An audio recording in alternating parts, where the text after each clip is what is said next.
श्री परमात्मने नमः। श्री रामचरितमानस अध्याय अयोध्या कांड, पेज नंबर 366। आगे। राग, द्वेष, ईर्ष्या, मद और मोह इनके वश स्वप्न में भी मत होना।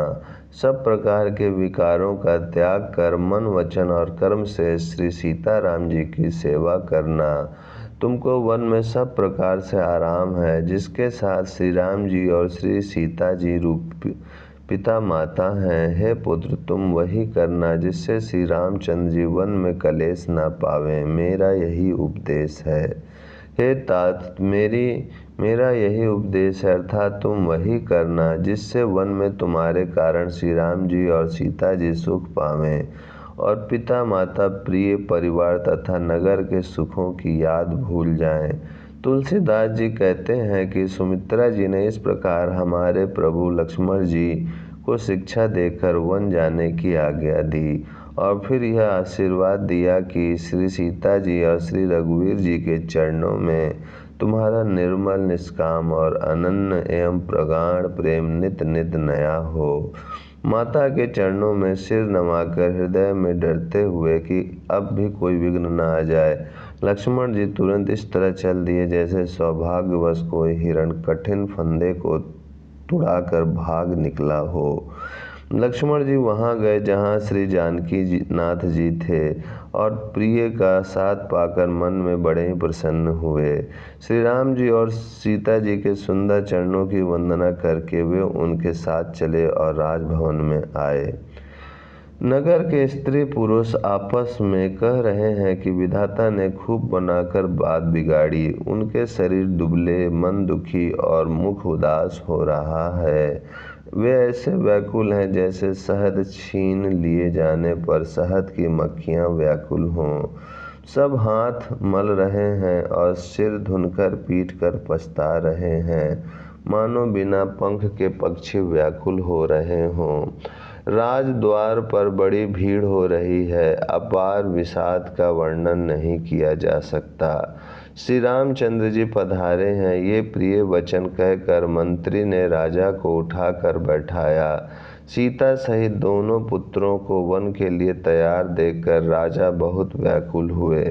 सीता सहित दोनों सुंदर पुत्रों को देख देख कर राजा अकुलाते हैं और स्नेहवश बारंबार उन्हें हृदय से लगा लेते हैं।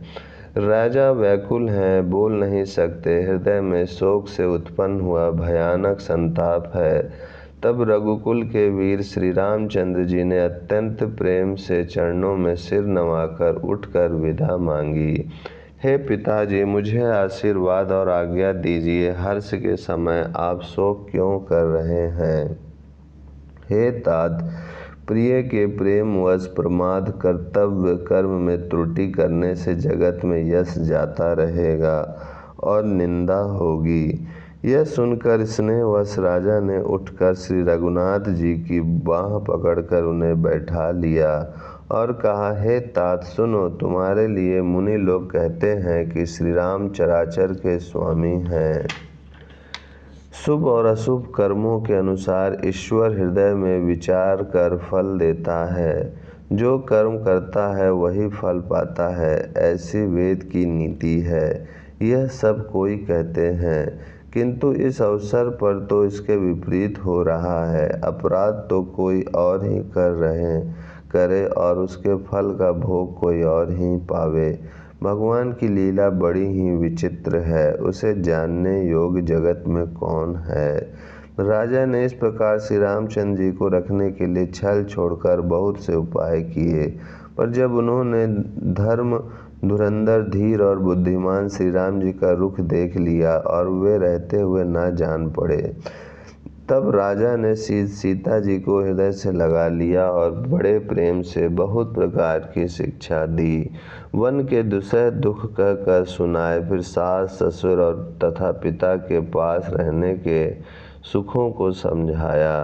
परंतु सीता जी का मन श्री राम जी के चरणों में अनुरक्त था, इसीलिए उन्हें घर अच्छा नहीं लगा और न वन भयानक लगा। फिर और सब लोगों ने भी वन में विपत्तियों की अधिकता बता बताकर सीता जी को समझाया।